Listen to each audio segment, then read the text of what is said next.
स्वागत है आप सभी का हमारे यूट्यूब चैनल पर।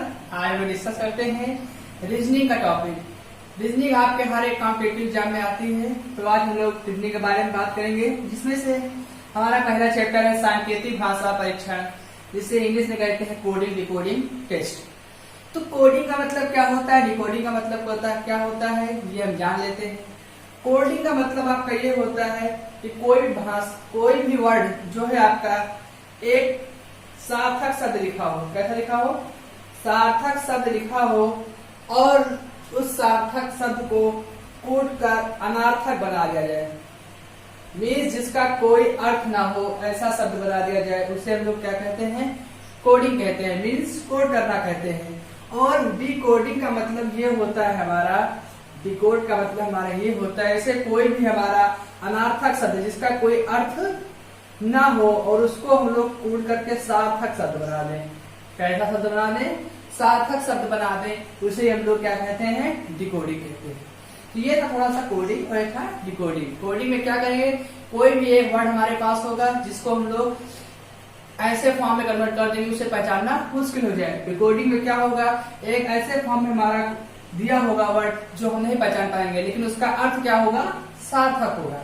तो इस कोडिंग और डिकोडिंग करने के लिए हमें अंग्रेजी के अल्फाबेट जो हमारा 26 वो हमें पता होना चाहिए कि किस अल्फाबेट का नंबर क्या होता है।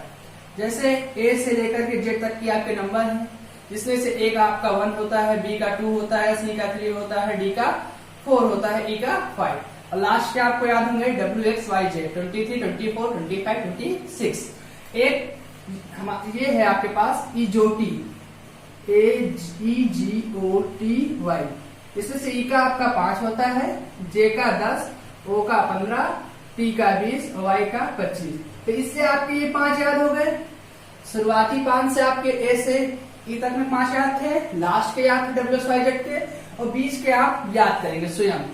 जब तक आपको ये याद नहीं होंगे तब तक आप रीजनिंग कर नहीं पाएंगे। इसीलिए अंग्रेजी के अल्फाबेट जो भी आपके 26 हैं आपको सब याद होने चाहिए, और उसके साथ साथ विपरीत भी आपको याद होना चाहिए कि किसका विपरीत क्या होता है। जैसे ए का पूछ लिया जाए, बी का पूछ लिया जाए, तो हम बता दें ABCDEFGHIJKLM, बस ठीक है।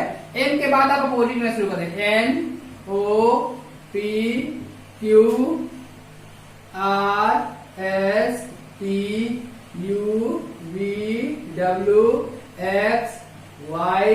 NOPQRSTUVWXYZ। अब आप देख सकते हैं कि ए का अपोजिट आपका क्या है, जेड है, एन का अपोजिट एन है, डी का डब्ल्यू है। तो ये अपोजिट भी आपको याद होने चाहिए, ये अपोजिट आप लोग याद कर लीजिए, तब आपके लिए रीजनिंग जो हो जाएगी बहुत ही आसान हो जाएगी। क्वेश्चन बहुत ही सिंपल होते हैं, ज्यादा टिपिकल क्वेश्चन नहीं आने वाले हैं। बस आपको ये पता होना चाहिए किस वर्ड का नंबर आपका क्या है। जैसे आपका आ गया ए आ गया, तो उसका ए अल्फाबेट का नंबर आपका कितना है वो पता होना चाहिए। एम आ गया, एम का कितना पता होना चाहिए आपको, 13 होता है। तो इस तरह आपको अपनी प्रीत याद करने के लिए आप ये देख सकते हैं, पूरा आप 13 तक लिखिए एम तक, उसके बाद इनसे पूरा लौट जाइए NOPQRSTUVWXYZ।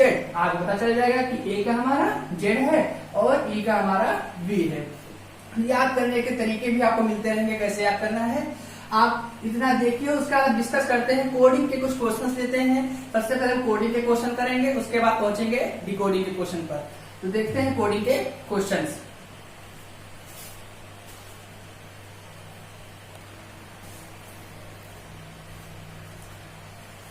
क्वेश्चन है हमारा, किसी सांकेतिक भाषा में टीचर को VGCEJT लिखा जाता है, तो चिल्ड्रन को क्या लिखा जाएगा। आपके सामने 4 ऑप्शन है।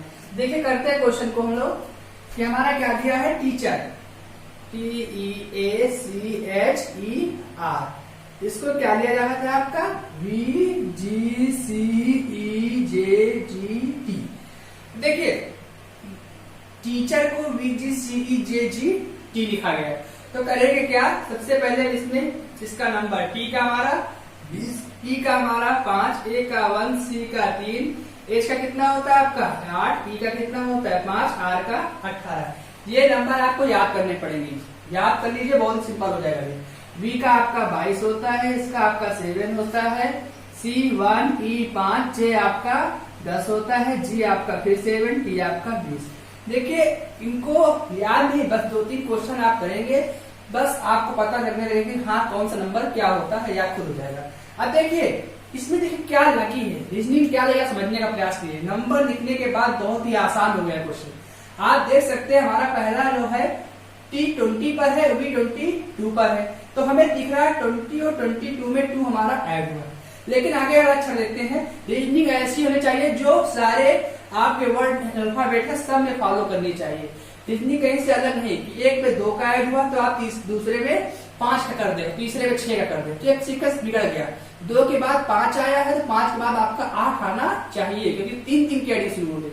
अब आप देखिए यहाँ पे 20 से हमारा 22 और 5 से हमारा 7, 2 की एडिंग 1 है और C का हमारा 3 होता है। कितना होता है 3, तो 1 से 3 है, इसमें भी 2 की एडिंग है, तो हम कह सकते हैं इन सब में हमारा क्या हुआ है 2 ऐड हुआ है। आप खुद देख रहे हैं कि इस सब में आपका क्या हुआ है 2 ऐड, 1 से आपका ये 3 हुआ, इसमें भी आपका 2 ऐड, 3 से आपका ये 5 हुआ, इसमें भी आपकी 2 ऐड, 8 से आपका ये 10 हुआ, इसमें भी आपकी 2 की ऐड है, और 5 से आपका 7 हुआ, इसमें भी आपकी 2 की ऐड है, 18 से आपका 20 हुआ, इसमें भी आपकी 2 की ऐड है।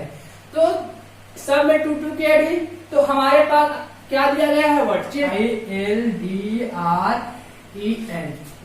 हम लोग क्या कर रहे हैं नंबर लिखेंगे, 3 हो गया हमारा, 8 हो गया हमारा, ये आपका कितना होता है 9 होता है, L 12 होता है, D 4, R 18, E 5, N आपका 14। 2 ऐड करते हैं हम लोग, 3 में हम लोग 2 ऐड करेंगे, आपका 5 हो जाएगा। नंबर हम लिख लेते हैं, फिर अपना अल्फाबेट हम लिखते हैं। 8 में हम लोग 2 ऐड करेंगे, कितना हो जाएगा 10 हो जाएगा, लिख लेते हैं। 9 है आपका, 9 में आपका 2 ऐड करेंगे हम लोग, क्या हो जाएगा 11, लिख लेते हैं। 12 है आपका, 2 ऐड करेंगे, कितना हो जाएगा 14 हो जाएगा, लिख लेते हैं। उसके बाद 4 है आपका, 4 में आपका 2 कितना हो जाएगा 6 हो जाएगा, लिख लेते हैं। 18 है आपका, 18 में आपका 2 ऐड करते हैं हम लोग, कितना हो जाएगा 20 हो जाएगा, कितना हो जाएगा 20। उसके बाद E है आपका 5 में 2 ऐड करेंगे हम लोग, कितना हो जाएगा 7 हो जाएगा। N है आपका 14, 2 ऐड कितना हो जाएगा हम लोग का 16। 5 होता है आपका E का, 10 होता है J का, 11 होता है K का, 14 होता है N का, 6 होता है आपका F का, और 20 होता है T का, 7 होता है G का, 16 होता है T का। देखिए कोई ऑप्शन है आपके पास EJK आप यहाँ पर भी है, यहाँ पर भी, ठीक। आगे क्या आपका N है, तो N कहाँ पे है, इसमें केवल N, उसके बाद FTGP, ये C ऑप्शन आपका क्या हो गया सही। तो इस तरह हम रीजनिंग को पकड़ेंगे, कैसे हमारी रीजनिंग फॉलो कर रही है, और जो रीजनिंग हमारी क्वेश्चन में लगेगी वही हमारी सॉल्यूशन वाले में भी हमको लगाना है। हमें सिंपल वे में आंसर प्राप्त हो जाएगा, ज्यादा परेशान होने की आवश्यकता नहीं। बस आपको नंबर याद होने चाहिए, किस अल्फाबेट का नंबर क्या होता है। फर्स्ट क्वेश्चन आपने देख लिया, 2 क्वेश्चन हम आपको दे रहे हैं, आप लोग लगा कर कमेंट में उसका आंसर बताइए।